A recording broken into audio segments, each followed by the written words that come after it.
Okay, Lamar's going to throw the ball in over to Devin Williams. Devin Williams over to Michael Manette. Michael looks over to Devin. Devin fakes a little bit, shake and bake. Here we go. Oh! Devin Williams! Oh my goodness! Welcome to New Mexico is a Basketball State podcast hosted by me, Russell Lee Gurule. I want to thank you for all joining me on episode 27. This is titled, Greg Heiar, Was He a Scapegoat? You may have watched episode 26, and I talked an awful lot about the situation that happened last year with New Mexico State basketball, which was a tumultuous year. This year, it's getting a little bit better, and we're seeing some positive things happen. Last year, so many different situations happened to a point where I don't even know what to call it. When you look at, things like Lobogate, Dave Bliss, you think of Baylor, the Baylor scandal. This doesn't really have a name to it. But now, as we move forward, quite a bit of stuff has happened since that time, more lawsuits. And I've also gathered more information since that time to kind of fill in the blanks as to what happened during that time. And some of that stuff was reported, but it was kind of buried in the back page of the newspaper, so to speak. And so I'm going to fill in the blanks a little bit on that. And I'm going to go over this second lawsuit and also a grand jury indictment that came out.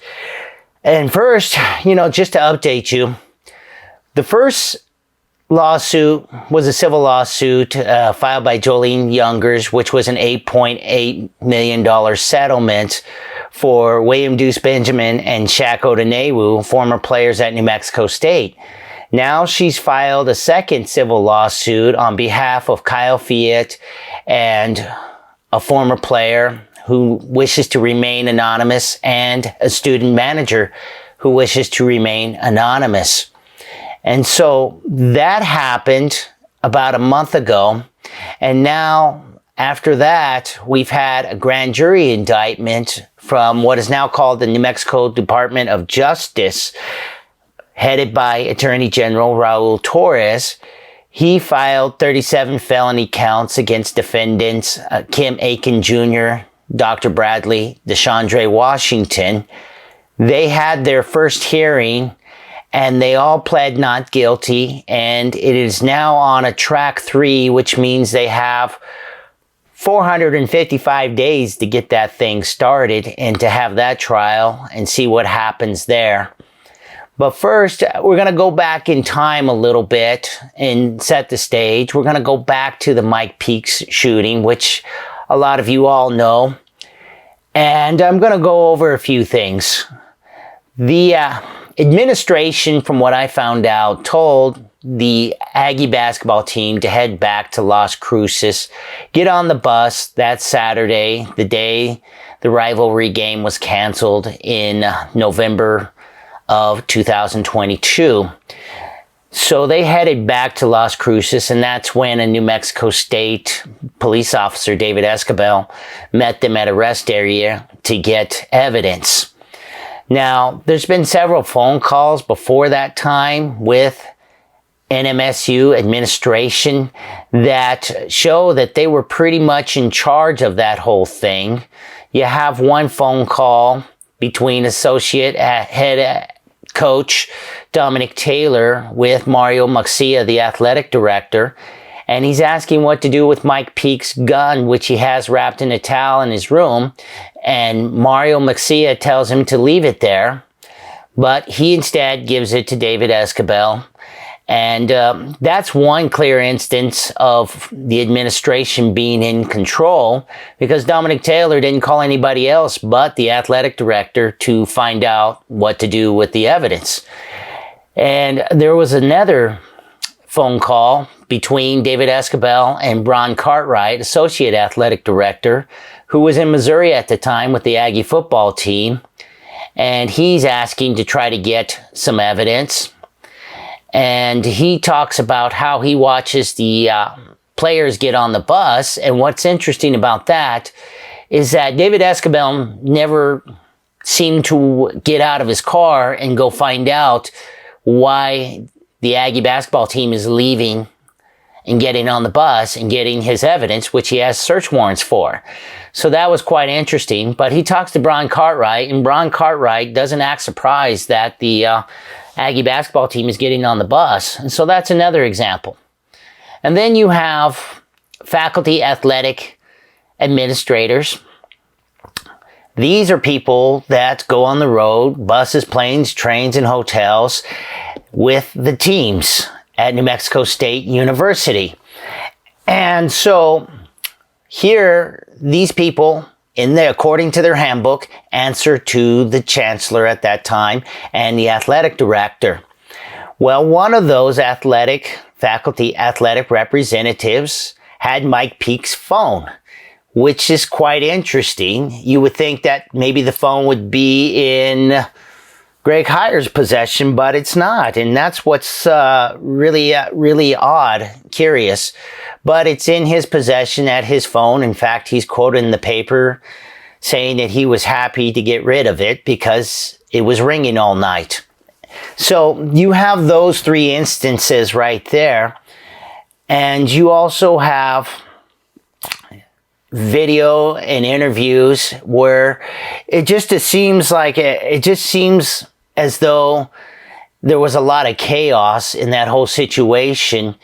And it just seems like the athletic department and the administration in New Mexico State were working side by side with campus police, and they were basically doing a tug of war with New Mexico State Police, and in the middle was the coaching staff. And that's the impression I get through the whole thing. And the coaching staff basically was left hung out to dry as the story went national, and it went forward throughout the nation, and they were essentially the ones left to blame. You didn't see the administration step up and do a press conference and say, well, no, we told them to go back to Las Cruces. We told them to leave the gun there in the hotel room. We told them to, give the phone, Mike Peake's phone, which was evidence, to our faculty athletic administrator. So you have those type of situations right there, which makes the whole thing definitely appear as though the administration was in charge. Now, moving on through this thing, you have this Office of Institutional Equity, which I touched upon, and they investigate Title IX investigations, allegations of sexual assault, things of that nature. And what's interesting is that university campus police can also handle these investigations. In fact, that's what they're trained to do. And it doesn't appear that the Office of Institutional Equity is really capable of doing that, in my opinion. These are offices that were started in the 2000s, and they're popping up all over universities over the last decade and a half. Now, one thing that's very, very concerning is that there's no transparency there. You cannot get these records whatsoever at the Office of Institutional Equity. Only state and federal officials and legal counsel. That's what they told me over the phone. That's one thing I've discovered. You cannot get those documents. Now, the Las Cruces and El Paso media were able to receive a 70-page document, investigation of hazing allegations, which later comes up in the scene in February. And they were able to write as many stories as they please, and it was donated to them. So there's no way they would have been able to get those without that anonymous donor. And it makes you wonder who donated those documents to them. I doubt it would be the general counsel at New Mexico State. I doubt Greg Heiar's counsel would donate that to him. So more than likely it was Jolene Youngers who donated those documents in an attempt to get ahead and bring out this allegations, which they were going to file later and have a press conference. And it appears they completely blindsided the coaching staff and New Mexico State University administration and their general counsel. That's what it appears to me. And so that's very disconcerting that happened, because it led to a very, very large settlement of $8.8 million. But when you look at this whole thing, it's all troubling. the Office of Institutional Equity, if these documents had been generated over at University Campus Police, we probably would have had charges long before any civil lawsuit would have happened. If the proper people were handling this, we probably would not have had all of that, and taxpayers wouldn't have had to pay out all that money, essentially. And that's kind of how I see it. The state legislature now, on a sidebar, wants to combat hazing with a new bill, and they've added all kinds of provisions, and I would challenge them to also audit these Office of Institutional Equities at New Mexico State University and UNM. I would ask them to do that because there's no transparency there. Nobody can get those documents, and we need to find out if the victims in those Title IX investigations are getting justice or not. And it appears that there's not really any consequence. In fact, a recent Title IX investigation happened in 2013, and now there's a lawsuit that just happened over at New Mexico State University with a professor of kinesiology. So we're already seeing these problems pop up, and I call for an audit because it's a convenient place if you want to cover up things and hide things. Let's say, for example, you have coaches or administrators or players that are doing these acts, sexual assault or anything of that nature, harassment, and they're reported to this office, and it's conveniently covered up because, hey, they're winning. What if you have coaches who have Title IX investigations against them? They're winning, so they're not going to be punished. And I would imagine that if you did an audit, there might very well be an awful lot of Title IX investigations that have never reached the public eye, and they need justice. These victims need justice. And I think there's an awful lot of them out there that have not received justice because this office does not have any transparency whatsoever from what I can see. And that's very, that's very concerning to me. And so with that, we're going to move on to this second lawsuit, this civil lawsuit. And this is not Jolene Younger's first rodeo. In fact, this is her fourth civil lawsuit in a matter of 20 plus years. She first represented Neil McCarthy in the late 1990s and was able to garner him an $800,000 settlement. Her second lawsuit, she was the cooperating attorney for the ACLU. She represented 4 Muslim football players who sued Hal Mummy, former Aggie football coach, back in 2007, and she was able to get a $165,000 settlement there. And then, of course, you have the William Deuce Benjamin Shaq Odanewu lawsuit, where she was able to get $8.8 million for them. So you already $8 million, excuse me. I'm adding Neil's money to that one, but it's already up to $9 million almost. And here she is with her civil lawsuit on this go around, asking for punitive damages. So there's a lot going on here. And this second civil lawsuit coincides with this grand jury. In fact, it's almost the same allegations in the grand jury indictment as the civil lawsuit. But there's just some really curious things, as I look at my cheat sheet, that pop up that just kind of make you go, For example, we look at Kyle Fiat, who went off after March of last year to Israel to play pro ball. And he claims that he had PTSD and that he was diagnosed by a counselor. And so he claims that he went to Israel and that when the Israel-Hamas war started in October 7th, it triggered his PTSD. And he claims that there were guns everywhere at New Mexico State University and that he had cars pulling up, black tinted windows, pointing guns at him. And so What's interesting about all of it is that there's hardly any details at all whatsoever listed in this summary brief of this second civil lawsuit. We don't know what kind of gun, we don't know what kind of cars. They claim that there's guns in the locker room. Again, no, we don't know what kind of guns. The claim is focused on DeShondre Washington and Dr. Bradley and Kim Aiken. And so it's really kind of odd because there's just so few details whatsoever in this lawsuit, and some of the claims are just kind of funny, to be honest with you. You have the claim that DeShondre Washington was dictating to Greg Heiar who to play and who not to play. That one is quite odd. It's mentioned twice in this brief.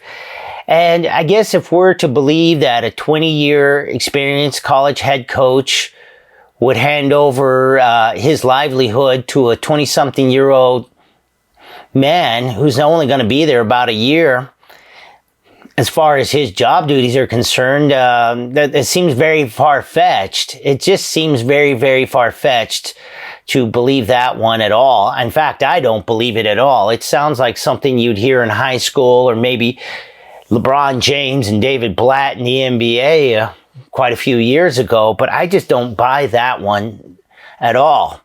There's another very strange coincidence. Kyle Fiat is interviewed by this online journal called The Sports Rabbi, and there they get quotes from his former teammates at previous stops, Arizona State, Indian Hills, and of course New Mexico State. And they were able to contact DeShondre Washington, and DeShondre Washington says nice things about Kyle Fiat. And this happened in June of last year. And then 2 months later, Kyle Fiat is now suing him. So that's very strange that you would have Kyle Fiat give Sports Rabbi DeShondre Washington's contact information just to get a quote to say something nice about him, and then now 2 months later you're suing him.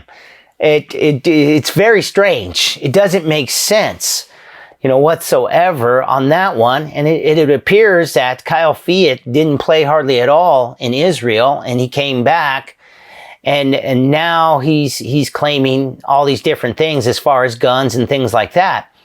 And the lawsuit, it's also listed that DeShondre Washington may have very well bought his gun with NIL money, which is kind of irrelevant in a way. And then Jolene Youngers comes back and says, well, he had a felony in Illinois where DeShondre's from, and so therefore he couldn't have bought a gun legally. And so there's just so many questions because there's so few details. And you would think that Jolene Youngers would first check to see if he had a record or not before writing that in her brief. So that's very odd right there. But then we got something even more strange. We get to the student manager, John Doe number 2. I know his name. I won't say it because of Privacy Act laws. But this is very interesting.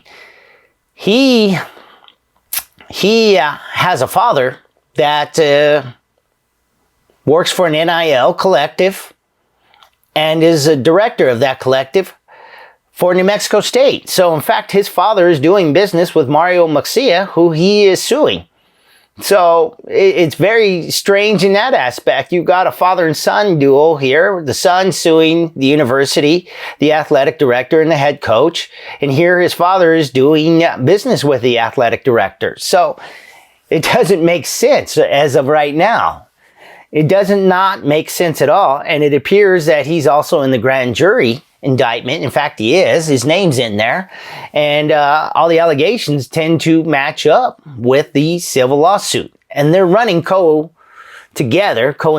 together. So you have that. You have a lot of strange things going on with this civil lawsuit, from getting quotes from a player that you're suing to having a father doing business with an athletic director that you're suing. So it doesn't make sense. it just simply doesn't make sense. You have very little detail as far as the guns are concerned. And they also claim that a lot of these allegations, as far as assault is concerned, sexual assault, which is also listed in the second lawsuit, happened before practice, and that the coaches were always late. Well, I look up the coaches, and you have roughly 5 to 6, 7, 8 coaches, including Greg Heiar. You also have strength coaches, trainer, student manager, of course, and you also have a program coordinator day to day, and we're not even talking about the maintenance people at the Pan Am Center, a very big building of 13,000 seats. So you have all of that going on right there. And so I would think it'd be very difficult to believe that all of them would be late, and that would give enough time for these assaults to happen. I'm just skeptical on that one. There has to be a lot more evidence presented, a lot more detail. But one thing that's troubled me with this lawsuit and also the first lawsuit is that Jolene Youngers portrays these individuals, her clients, as very weak and wimpy, and their attackers as big and strong, kind of like the Space Jam monsters versus the Looney Tunes, so to speak. But these are D1 athletes, and they're not small by any means. In fact, in the first lawsuit, you have Shaq Odonewu, who's 6'10", 250 pounds. To put that in perspective, Charles Barkley, when he played in the NBA, was 6'6", 255. Shaq Odonewu was 3 inches taller than his attackers on average and weighed about 35 pounds more than each one of those players. DeShondre Washington, Cam Aiken Jr., and also Dr. Bradley. So it's kind of hard for me to believe that they would be able to hold him down because he's a very big man, especially on a bus, which is one of the allegations where he was alleged to have been assaulted going to the Big Ten or the Big I-10 battle between UTEP and New Mexico State, which is a 45-minute trip from Las Cruces to El Paso. He supposedly was assaulted in front of all these coaches, faculty, athletic representatives, the trainer, the sports information director, possibly the play-by-play, and 8 other players. And that's another thing, too, about all of this, is that last season, there's 20 players listed. So if there's 20 players listed, along with 10, 12 people, support staff to coaches, that's an awful lot of people to be late for attacks to be happening when they're not there because they're late. There's just an awful lot of people around that supposedly didn't do anything. That's what I'm getting at. It all troubles me. And of course, I don't have the answers as to what really happened in those buildings and those types of things. But it just makes you go, And so we're going to find out eventually, hopefully, what actually happened. Will DeShondre Washington and Dr. Bradley and Cam Aiken Jr. go to jail? Quite possibly. I think possibly that a lot of those felonies will be dropped, and I think they may be charged for a couple, and they could very well end up in prison. But what's interesting about them is there's just no real history of them. There's no history, honestly, of them doing any sexual assault or anything of that nature. There's none for Cam Aiken Jr. He played at Eastern Washington for 3 years, and he was a graduate student with a 3.0 plus grade point average. He was at Arizona. He left without his reasoning being disclosed, but I have found quotes from Arizona coach Tommy Lloyd wishing he could have him right now as far as last season was concerned. So there's that. So it's difficult to understand what kind of background as far as what would lead him to do these types of things here at during his time at New Mexico State. Then you have Dr. Bradley, and there's just very little information on him as far as anything like this, of this nature. Mainly it's basketball stuff. He played at Salt Lake Community College and played against Greg Heiar in the JUCO National Championship game. And then he was recruited by Greg Heiar. But there's no abnormal things being reported about him in his past. And then with DeShondre Washington, you essentially just have one article from the Chicago Sun-Times that says that he lost some family members and he had a very difficult early childhood, and that's all you essentially have. That's about it. So we'll see what happens with that. It's going to take some time, and possibly at the end of this year is when that trial will happen. Now, will Greg Heiar win his arbitration case? Quite possibly. Quite possibly, things are looking favorable for him right now. Will Jolene Youngers win her civil lawsuit? Possibly, but I think it's going to hinge on the grand jury indictment, and we'll see what happens there. So I'm just updating you on all of this. And again, I want to say the Office of Institutional Equity should be audited, and the state legislator should consider that in their bill and make sure that the victims that are reporting to these offices at these universities all around the state get the justice that they deserve. And frankly, I tend to believe that the campus police should be the ones handling all these investigations from the get-go, because that's what they're paid to do and that's what they're trained to do.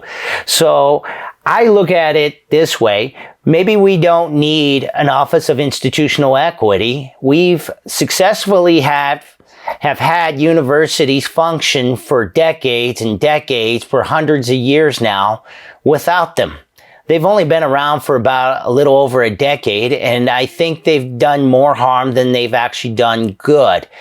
So I say audit these, because if we audit them, there may very well be things that have been covered up by administrations in the past, and they need to be brought to the light so that house can be cleaned and we can restore some integrity and some honor in these institutions of ours that us, the taxpayers, pay for.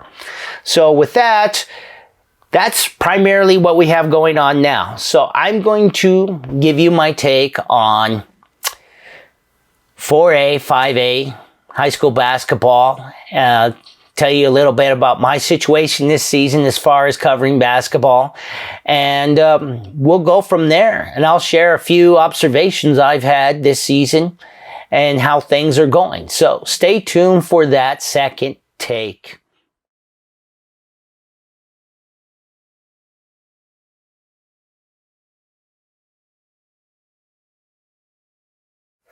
Okay, so we're back, 4A, 5A basketball, and I'm going to look at my cheat sheet here.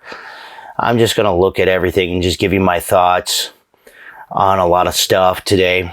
My observation over the last 2 years, 3 years, it seems like we're getting a lot more, what should I say, selfish, so to speak. It seems like people are looking out more for themselves than ever before, in a way, as far as the basketball community is concerned.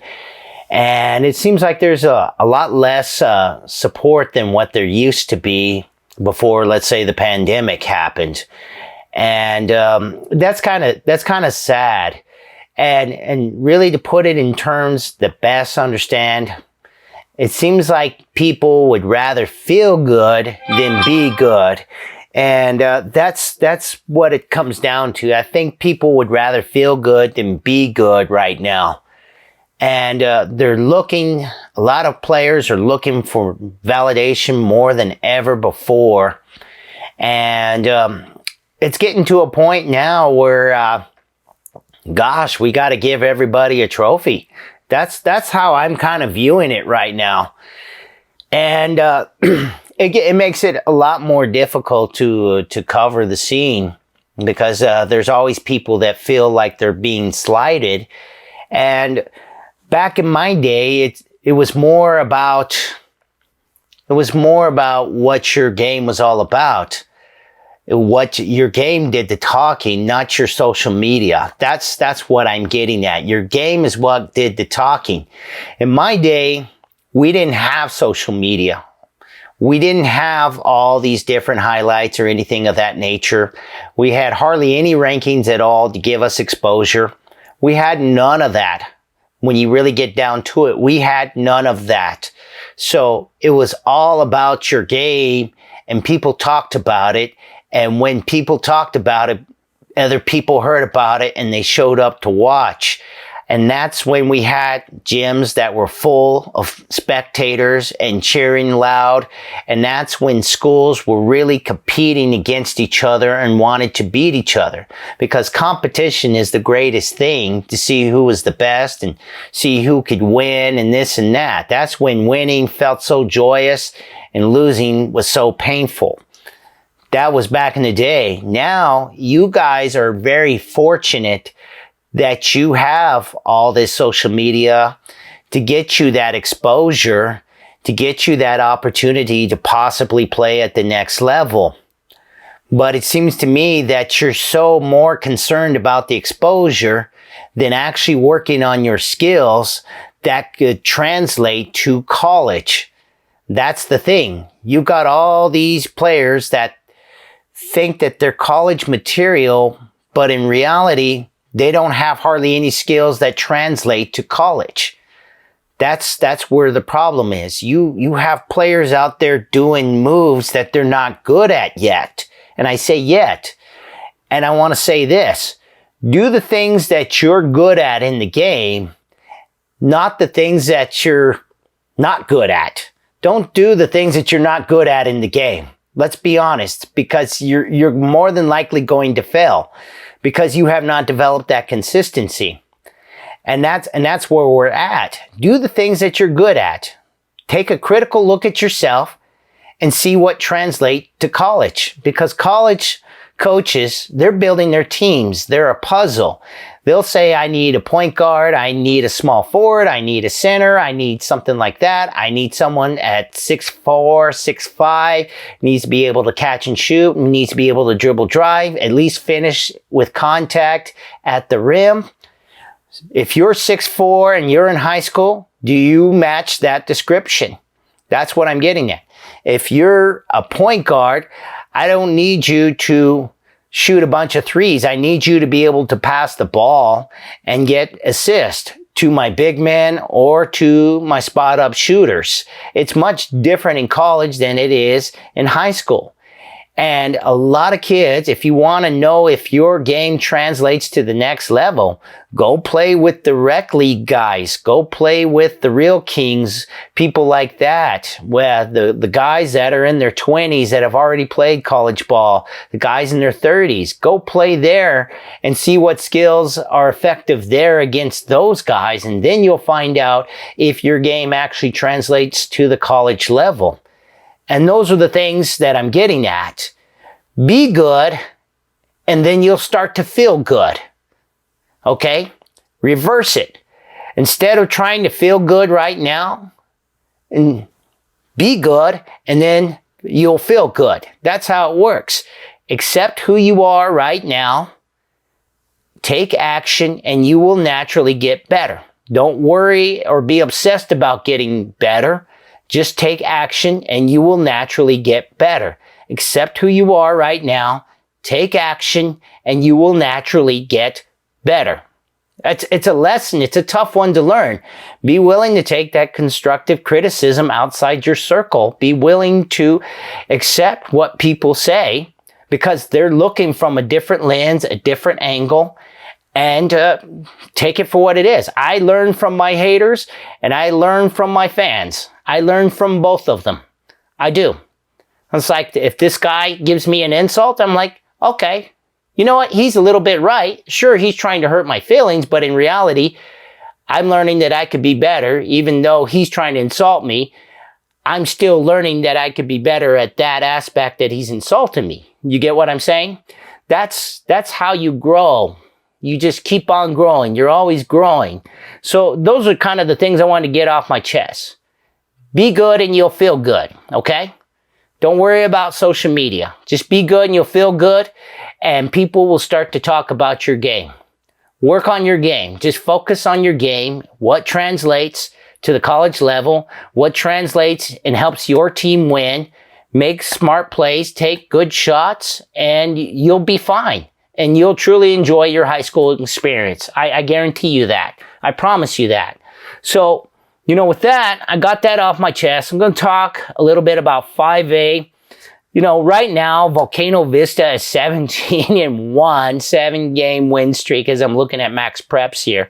And that's super impressive, and I don't see really anybody beating them. I really don't. Not right now. They're very fluid. They run their offense very well. They find openings. They've been a little bit more fast break than they have in the past. And they've got the athletes to do it. They have Kenyon Agueno running the floor, throwing it down. David Lunn is doing some really nice things, and he's showing a lot of athleticism, and he's a big body, and he's just doing some awesome things out there.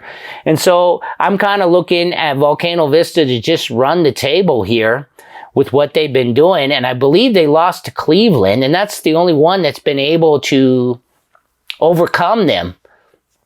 It's very tough to do, and that's impressive to beat Volcano, especially in these last 3 years, because they just simply have not lost to anybody. This has been a great run by Coach Greg Brown, and we should really enjoy it, document it, because all things come to an end eventually, and we should just really enjoy what Greg Brown has done at Volcano Vista. And he's one of the gentlemen of high school sports, and I do think that he could definitely be a very, very good college coach somewhere if he ever wanted to be. If there's somebody looking for a college assistant, go call Greg Brown, in my opinion. That's just my opinion. I'm just throwing that out there. And then, as we go along, we look at Farmington with Cody Wasserstein. And they're 15-1, and they've beaten the people they're supposed to beat.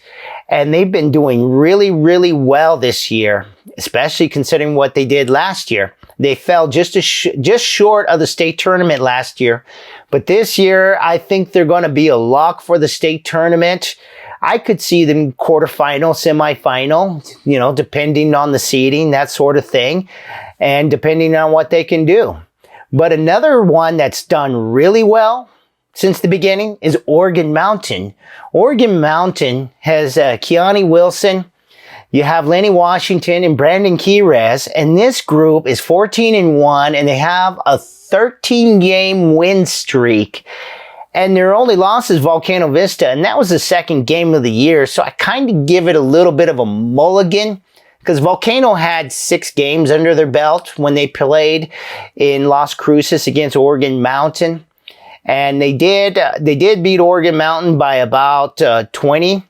It was a close game until the fourth period, give or take. And so that game right there is kind of a barometer of what the matchup might be in the state tournament. But we'll see. I mean, these guys, they're developing a rhythm. They're doing really well. They won their holiday hoop tournament down in Las Cruces, the Las Cruces Public School tournament that's been doing really well and getting a lot of attention. A lot of APS schools are heading down there, and that's great to see. And then you got Cleveland, who's done really well also at 15-3. 3-game win streak right now. Santa Fe is doing really well. And Cleveland, like I said, back to Cleveland. Cleveland is the one that beat Volcano Vista. They got Daniel Staverson. I believe he's playing point guard now. So that's very interesting what they're doing there. And I think they're going to do really well in district. And we'll see how they do come state tournament time. But those 4 teams right there are looking really, really solid right now. Along with Santa Fe's 13-3. They're doing really well. You got Lucas Turner, and he's putting up some nice numbers for sure right now. And then you got Atrisco Academy. This is a team, Atrisco with Latavius Morris and Marquise Renfro they're blowing out teams. They're a very, very fast team. I'll talk about them a little bit. They're a very, very fast team. Latavius Morris has been very crafty with the ball, shooting the ball well, doing a really nice job. And Marquise Renfro is just great on the fast break. So we'll have to see how they do in district here. And they're one of those type of teams that anything can happen. From my observation, if they can stay in the fast break game, they can beat anybody. That's a given. They can beat anybody in the state right now. So they're a very, very dangerous team, in my opinion, as far as Etrisco is concerned. And same thing with Cleveland. That's another very, very dangerous team. So going through it, you got Capital at 11-5, La Cueva at 11-5. You got Dylan Chavez over at La Cueva and Cam Dyer. This is a team that just needs to gather some chemistry and start to really mesh together. They've got a huge upside with Eric Jacobson at 6'9". And I look at this team, and if they can find the right mix as far as offense and defense and who's going to do what, it's a chemistry thing like I wrote earlier in my rankings before the season. This is a team that could definitely upset some other teams in the state tournament, given their size, their athletic ability, if they have the right combination and rhythm. They're another very, very dangerous team. And you look at Capital, who's a 4-game win streak right now. They're another one that is always very scrappy. Coach Ben Gomez has them always very aggressive, very, very well on defense is what's been my observation over the last couple of years. Now, Clovis has been a nice, pleasant surprise. Clovis has got Marvin Cox, and he's done a really nice job. He's a 6'7" player, and he is he's one that is definitely leaving a mark at Clovis, and they did a nice job when they came up here at the Joe Armijo tournament, and they're a very, very competitive team, and that's another one that I think we'll see in the state tournament in the first round. They've got Roswell to compete against, and they've also got I believe it's going to be Hobbs also in that district. They've done the districts differently this year now, and they've changed it, so I have to update myself on that stuff. But then you also have Alamogordo at 10-6. You have Albuquerque High at 10-6 right now. And again, I'm reading the standings as they are right now as I'm filming this. I'm sure they've changed by the time I do film that, by the time I do get this up. Then you have West Mesa and Sandia, Rio Rancho, Los Lunas, El Dorado, and then it starts to become 500 ball little by little. So you've got a big group of teams right there from Sandia, Albuquerque High, Alamogordo, all the way down that are still trying to figure themselves out right now, in my opinion, still trying to find that right combo. You have like Sandia, Isaiah Brown, Thomas Adams is looking really nice. I believe he got an offer just recently.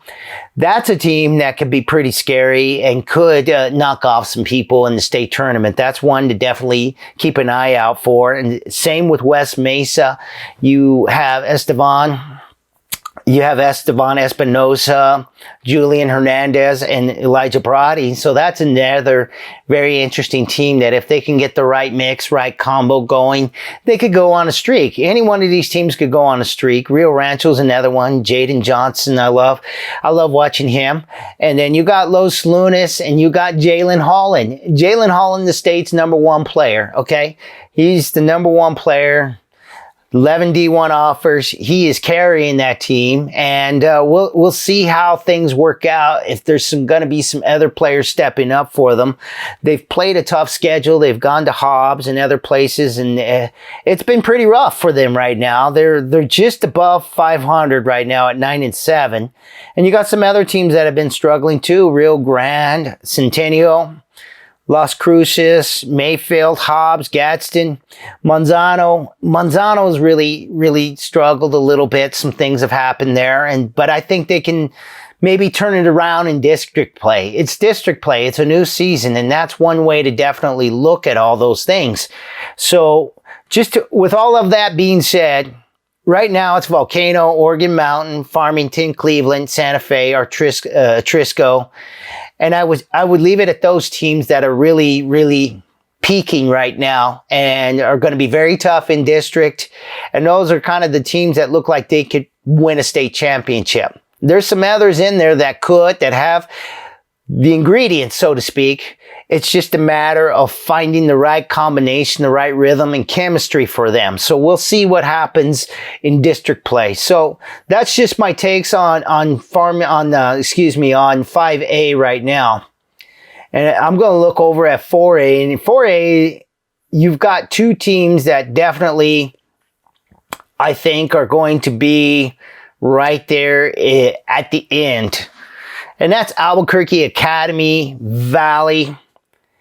And those two right there look very tough. They look very tough, in my opinion, because they do so well handling the basketball and getting offense. And Valley is very physical on defense for sure.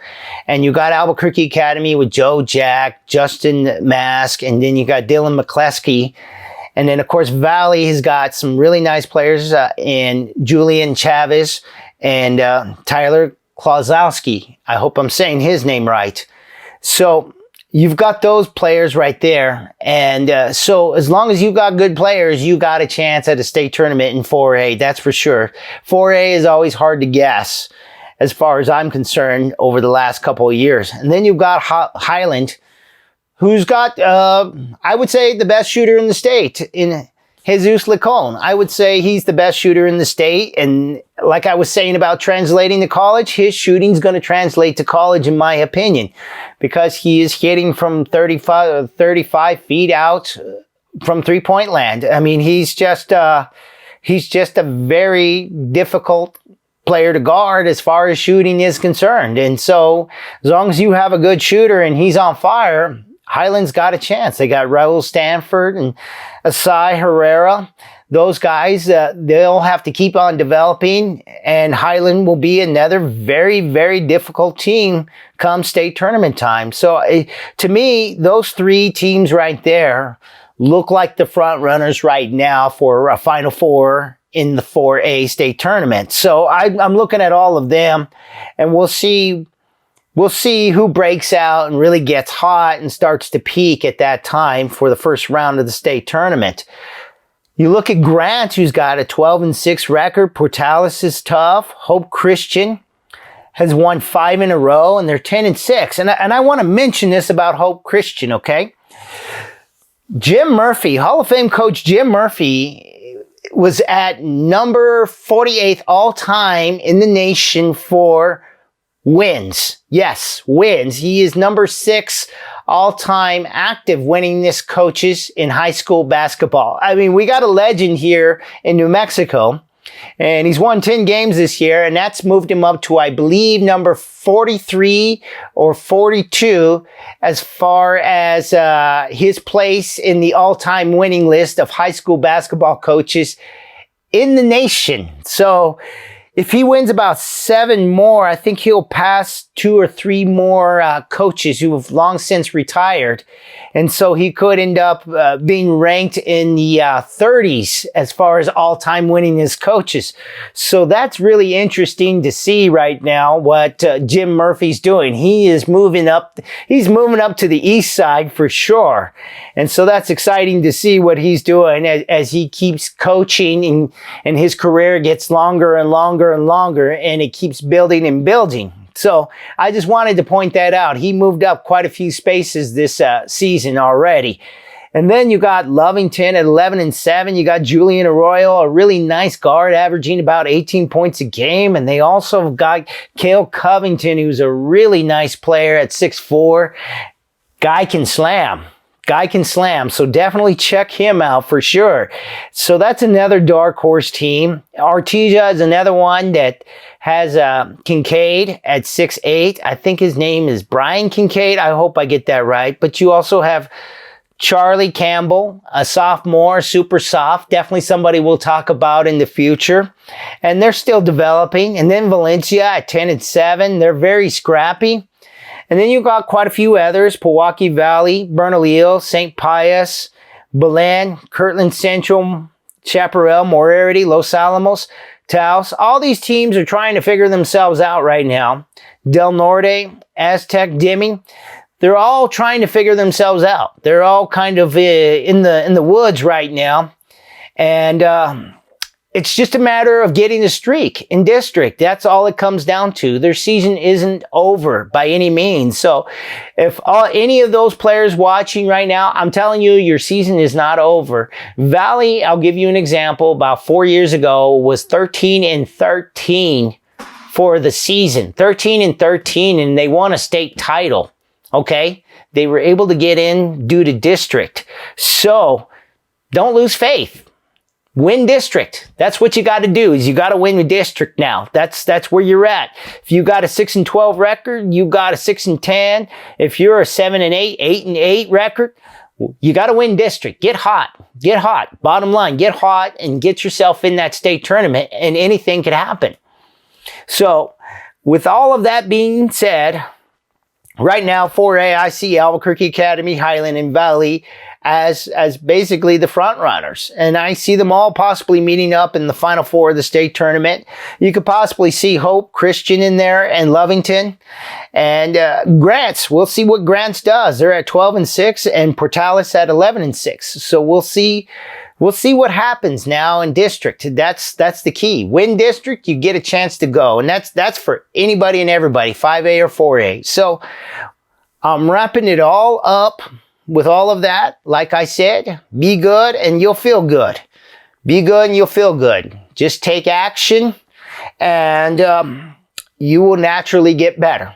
Bottom line. So we've covered everything. We've covered 4A and 5A. I've done a quick overview of everything right now. And basically, just to talk a little bit about my coverage this year, I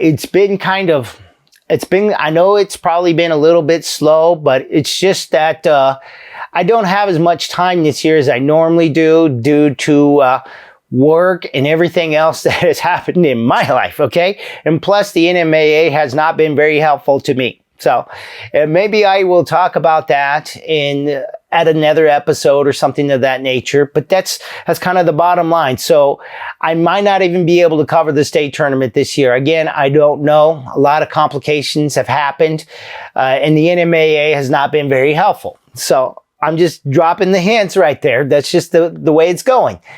So that's how it is, you know. If I can't get to see your team, it's more than likely because I just simply don't have the time, and I don't have media passes this year. So that's what it comes down to, and I apologize. I like to try to get as many teams as possible. Usually I get about 30 or so every season. This year, I'm not even close. I'm so far behind right now as far as a schedule that I usually set up before the season. So it's just the way things are working out this year. But keep playing hard. District time. Just make it happen. And like I said in the first episode, we'll see what happens with Greg Heiar. We'll see what happens with those 3 players, Kim Aiken Jr., DeShondre Washington, Dr. Bradley. We'll see what happens with those players that have filed that lawsuit, Kyle Fiat and the 2 John Does. A lot's going to happen this year. The world's changing, and hopefully for the better. So, with that being said, I thank you for watching. I thank you for playing. You guys have a great day or a great night. Bye-bye, everybody.